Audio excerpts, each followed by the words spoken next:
Davos వేదికపై CM Revanth Reddy కీలక సూచన చేశారు. హైదరాబాద్ లో ఫాలో అప్ ఫోరం నిర్వహణకు సీఎం సూచించారు.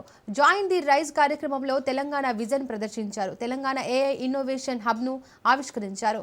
Next gen of sciences policy 2026-2030ని లాంచ్ చేశారు. మెట్రో విస్తరణ, చెరువుల పునరుజ్జీవనం వివరాలు వెల్లడించారు. తెలంగాణలో అపారమైన పెట్టుబడి అవకాశాలున్నాయని సీఎం తెలిపారు. సీఎం ప్రతిపాదనలకు గ్లోబల్ బిజినెస్ లీడర్లు మద్దతు తెలిపారు. సీఎం రేవంత్ తో కలిసి చిరంజీవి కార్యక్రమంలో పాల్గొన్నారు.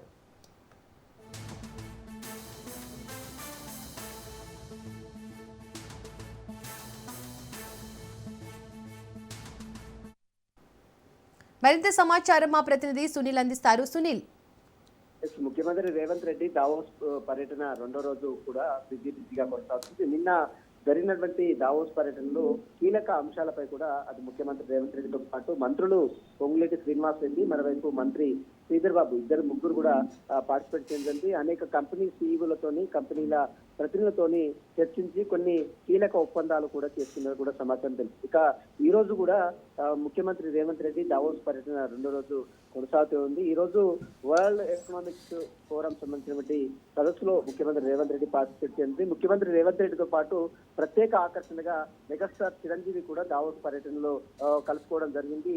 ప్రస్తుతమైతే ముఖ్యమంత్రి రేవంత్ రెడ్డి ప్రతి ఏడాది కూడా జూలైలో హైదరాబాద్ లో వరల్డ్ ఎకనామిక్ ఫోరం నిర్వహించాలని ముఖ్యమంత్రి రేవంత్ రెడ్డి ప్రతిపాదించారు. ఇక దావోస్ లో జరిగినటువంటి జాయిన్ ది రైజ్ కార్యక్రమంలో ఈ ప్రతిపాదనగా గ్లోబల్ బిజినెస్ లీడర్లు, పాలసీ నేతలు ఏకగ్రీవంగా మద్దతు తెలిపేటువంటి పరిస్థితి మనకు చూడొచ్చు. దీంతో పాటు రాబోయే రోజుల్లో ఒప్పందాలు, వాణిజ్య వ్యాపార సముదాయాలకు సంబంధించినటువంటి నిర్ణయాలు, ఒక సంవత్సరం చాలా కాలం సమయం కూడా ఉంటుందంటూ కూడా ముఖ్యమంత్రి తెలిపినటువంటి పరిస్థితి కనపడుతుంది. అయితే ప్రతి ఏడాది జూలైలో ఈ యొక్క పాలసీని రూపొందించడం పట్ల చాలా మంది ఇతర దేశాల నుంచి ప్రతినిధులు కూడా తెలంగాణ రాష్ట్రానికి వచ్చే అవకాశం ఉంది. దీంతో పాటు తెలంగాణ రాష్ట్రానికి పెట్టుబడులు భారీగా వచ్చే అవకాశం ఉందంటూ కూడా ముఖ్యమంత్రి రేవంత్ రెడ్డి ఈ యొక్క ప్రతిపాదించడం జరిగింది. అయితే ఇటీవల నిర్వహించినటువంటి గ్లోబల్ సమ్మిట్ దాదాపు 5,75,000 కోట్లు పెట్టుబడులు వచ్చిందంటూ కూడా సీఎం మరొకసారి దావోస్ పర్యటనలో చెప్పడం జరిగింది. ప్రతి ఏడాది ఎంఈఓలు సంతకాలు చేయడానికి దావోస్ వస్తూ ఉంటాం, పోతూ ఉంటామంటూ కూడా అక్కడ జరిగినటువంటి గ్లోబల్ కార్యక్రమంలో ఫోరంలో మాట్లాడడం జరిగింది. దీంతో పాటు హైదరాబాద్ ని గ్లోబల్ క్యాపిటల్ సెంటర్ గా తీర్చిదిద్దాలని కూడా ముఖ్యమంత్రి రేవంత్ రెడ్డి ఇచ్చారు.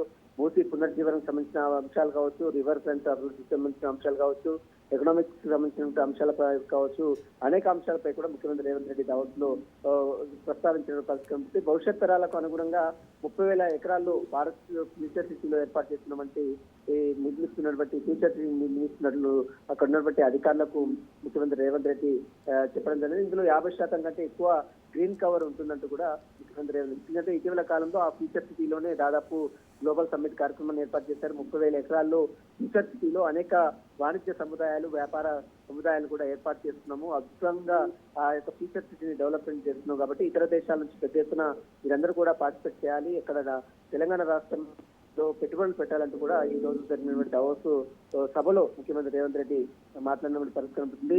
విజన్ 2047 సంబంధించిన డాక్యుమెంట్ లక్ష్యంగా ఆ అంశాన్ని ఇప్పటికే తీర్చిదిద్దాం. అదేవిధంగా 3 ట్రిలియన్ ఎకానమీ చేరుకునే లక్ష్యంగా ఈ యొక్క విజన్ 2047 రూపొందించినట్లు కూడా ముఖ్యమంత్రి రేవంత్ రెడ్డి ప్రస్తావించిన పరిస్థితి. ఈ సమావేశంలో పొంగులేటి శ్రీనివాస్ రెడ్డితో పాటు హైదరాబాద్ మెట్రో విస్తరణకు సంబంధించిన అంశాలతో పాటు మూసీ పునర్జీవనకు సంబంధించిన అంశాలు, మరోవైపు ఫ్యూచర్ సిటీలో తీసుకోబోయేటువంటి నిర్ణయాలు, మరోవైపు పెట్టుబడులకు సంబంధించిన అంశాలపై కూడా పూర్తిగా ప్రస్తావించండి. ఇక ఈ కార్యక్రమంలో ముఖ్యమంత్రితో కలిసి అటు మెగాస్టార్ చిరంజీవి కూడా పార్టిసిపేట్ చేయండి.